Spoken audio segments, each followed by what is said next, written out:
And with the statute, let's begin with the definition and rules of construction. Rules of construction, in that this is how we construe the intent, which is based on banking laws, of the parties, the venues, and the jurisdiction of this thing called the Fair Credit Reporting Act. If you notice with the complaint itself, the moneymaker that we just showed, a complaint is structured in a very simple and formal manner. First, it shows the basis for jurisdiction, then it shows the basis for venue, and then it shows the party. After that, it goes into the substance as to why you bring in a verified complaint in. The last part is the damages and the prayer for relief, which would also be part of damage, the jurat, your signature, and a certificate of service. Simple. But at the beginning, it would always speak about jurisdiction, venue, and party. Those three attributes, if your complaint, regardless of whether it's specific to this or anything else, if your complaints do not have those three attributes, and you just throwing something together and you just explaining what happened and why you should get compensated or why something should happen to the other party, that's not sufficient. What is the jurisdiction? What is the venue? And who are the parties? Then you begin to go into the material factor involved. Then you begin to go into what you deem appropriate as a relief. 15 U.S.C. 1681A. Now, for the sake of easy read, we're going to go over the statutized version. But when I did mine, I put into the court docket exhibits of the public law version. Why? Because the public law version shows that you're dealing with the congressional intent itself, rather than the statutized ex post facto. Although when they make reference to it on their end, they will use the statutized version because that's the only angle they can come at from. But nonetheless, the congressional version, which is the public act, which the statutized version has its root from, says the exact same thing. But the statutized version here on this website is compiled much easier, and it's easy and straightforward. Definition and rules of construction set forth in this section are applicable for the purpose of this subchapter. What subchapter? Subchapter 3. And everything else under it. Title 15 of USC is dealing with commerce. Anything commerce related. Federal Trade Commission, securities, securities exchange, security investment, public utility holding companies. By the way, when you want to discharge your public utilities, electric, all that stuff, gas, part of the intent of how you can do it is right here in chapter 2C. But we're not going to deviate. It talks about investment companies, omnibus, trademarks. It talks about trading with China, etc., etc. It's all about specific commerce. Part of it is the consumer credit protection. So when people go on about commerce this, commerce that, commerce this, commerce that, Title 15. And part of that is what we're dealing with. We're strictly dealing with commerce. So you see now the importance of the non-UCC before you begin to do this, because in commerce it's all about who has interest. You see why you're coming in through the DBA, which will compel them to act quick and to run to you to say, oh shoot, so you have this much billions of dollars worth of lien or millions of dollars worth of lien on this thing that we're sharing interest in the back end, and then you have interest in it on a county level. Sir, ma'am, please just take this amount and just leave us be, okay? We don't want any smoke. That's why you do those two things, non-UCC and DBA, before you step into this. Because you are stepping into the world of commerce. And the language of the statute that they communicate through, that shows that they're liable, is within the title that governs commercial activity, which is Title 15. Definition and rules of construction set forth in this section are applicable for the purpose of this subchapter. Listen to this. The term person means any individual. It's incumbent upon you to know the different types of entities that exist and how it can be validly interfaced with them through your ability to protect it.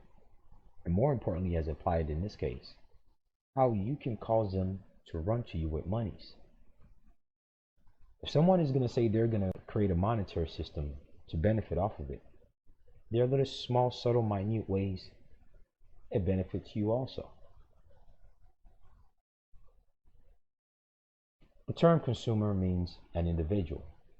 It means an individual because two people can enter into a contract and report the violation of that contract or the intent to access one's credit to the credit bureaus. So it doesn't necessarily have to be big corporations like bank.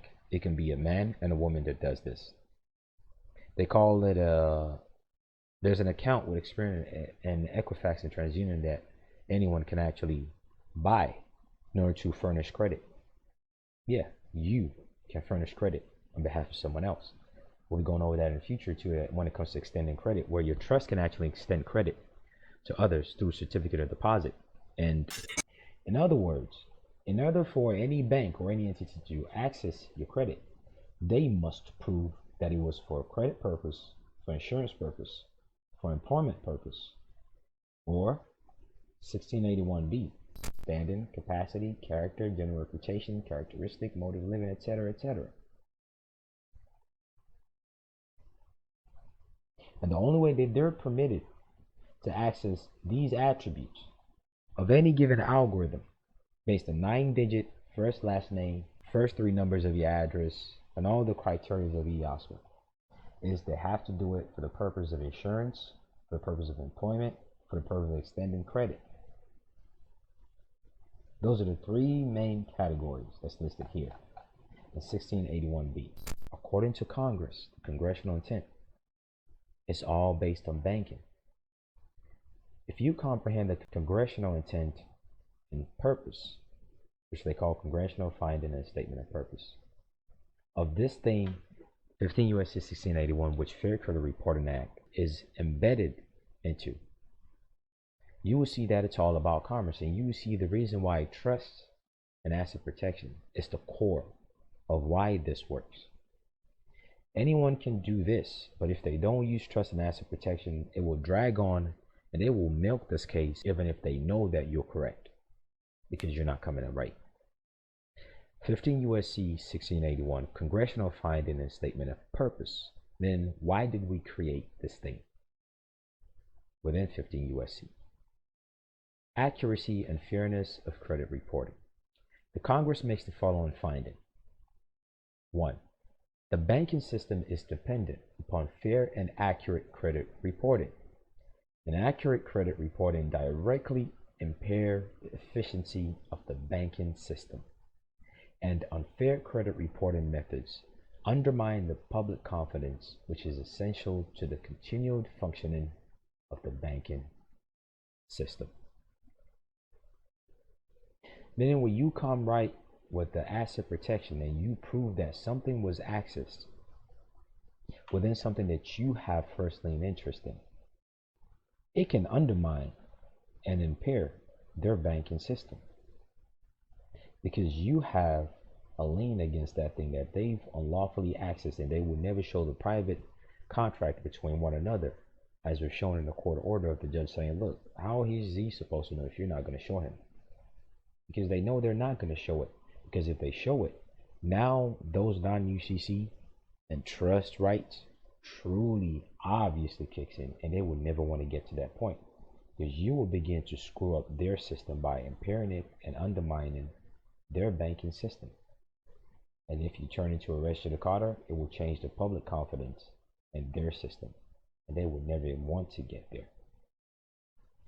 An elaborate mechanism has been developed for investigating and evaluating the credit worthiness, credit standing, credit capacity, character, and general reputation of consumers, just as we've read in those other previous sections. Same exact concepts, same exact words, same exact intent. You see the fine line that they function in? Consumer reporting, which we went over who and what consumer is. Consumer reporting agencies, which was also went over who consumer reporting agencies are, and we've listed them on Patreon also, depending on the type of contract that you entered into. Consumer reporting agencies have assumed a vital role in assembling, meaning they are trustees of neutral parties, of collecting information, and evaluating, meaning they have a responsibility of handling it in a certain way. Consumer credit and other information on consumers. There is a need to ensure. When you see this word ensure, it's all commerce and money. Insure, aka the social security number insurance against ins ligas. So when you come in through your own creation of algorithm, the one who is insuring it is not them. The one who has the first lien hold interest is not them. The one who is insured, like when you get a car insurance to insure whoever is driving against damages, the one who is insured is not them. It is you, because you know how trust law, contract law works, because you've taken certain steps before even coming in this way. And what does that make them? It makes them the one liable to compensate you. So they will run to you to settle, and the acting judge will see it clearly, because when you fill out the cover sheet on the federal level, when you fill it out correctly, there's a need to ensure that consumer reporting agencies exercise their grave responsibilities with fairness, impartiality, and a respect for consumers' right to privacy. And the acting judge will concur with that and release orders with tones that benefit you, because they know you are different and you know how commerce works. You're not just babbling on and on about this happens, that happens, this PDF, that PDF, the IMF, the IRS, the quarters, the commerce. No. All that is child's play. All that is introductory accumulation of information. Now let's put all that information to use by functioning with it. And while you're at it, make a couple of residual income here and there and kick their butts. That's what's going on.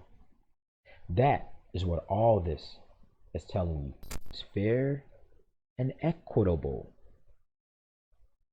When you come in through a trust, you are automatically invoking equity without using that buzzword equity. On YouTube, we went over usufruct. That's basically, and you're asking, well, what if I have child support? And you have that child support attached to your credit, even if it's ins ligas, don't worry. This is applicable too. They've been garnishing your monies years after years after years.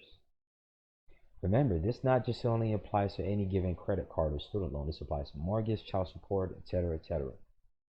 So you have child support, right? The same 15 U.S.C. 1681B that speaks about permissible purpose for consumer purpose tells you a little bit of something about child support also.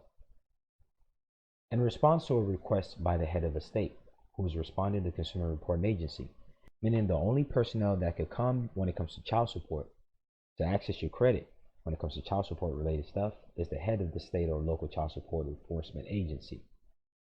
They will come to the Consumer Reporting Agency, and the Consumer Reporting Agencies, in response to such requests, according to permissible purpose of how they can access it. In response to a request by the head of the state or local child support enforcement agencies, or state or local government official authorized by the head of such agency, meaning their contractors, the consumer report will be kept confidential, will be used solely, meaning strictly, for the purpose described in subparagraph A. Subparagraph A, this. And will not be used in connection with any other civil, administrative, or criminal proceeding or for any other purpose.